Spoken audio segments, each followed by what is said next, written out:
വരൂ, ഇരിക്കൂ. പ്ലീസ് ഇരിക്കൂ.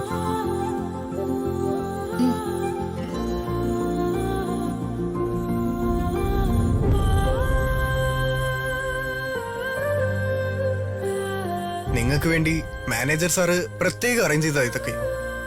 Thank you. വലിയ വലിയ സ്വപ്നങ്ങളായിരുന്നു എനിക്ക് എന്റെ രണ്ടു മക്കളുടെ കല്യാണത്തെക്കുറിച്ച്. കല്യാണവും മഞ്ഞൾ കല്യാണവുമൊക്കെ ഉത്സവം പോലെ ആഘോഷിക്കണമെന്നായിരുന്നു എന്റെ മോഹം.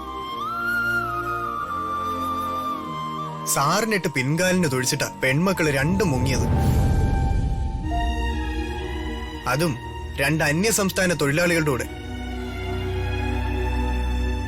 പറഞ്ഞോടാ, നീയും പറഞ്ഞു.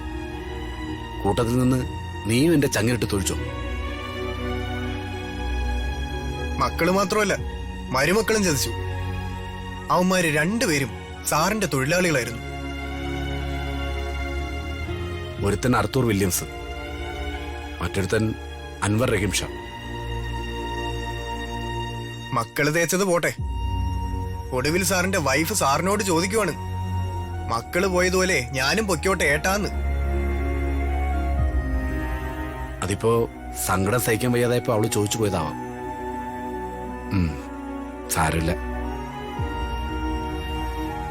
നിങ്ങളെ കണ്ടപ്പോ നിങ്ങളെ പോലത്തെ രണ്ട് കുട്ടികൾ എന്തുകൊണ്ട് എനിക്ക് ജനിച്ചില്ലാന്ന് തോന്നി. ആ ഒരു സങ്കടം നികത്താനാ ഞാൻ ഡിന്നർ അറേഞ്ച് ചെയ്തത്. നിങ്ങൾ സമാധാനത്തോടെ ഇരുന്ന് ഭക്ഷണം കഴിച്ചോളൂ. നിങ്ങളുടെ സ്വർഗത്തിലേക്ക് കട്ടിരുമ്പ് കടന്നു വരാൻ ഞാൻ അനുവദിക്കത്തില്ല. That's my strictly order. വരൂ.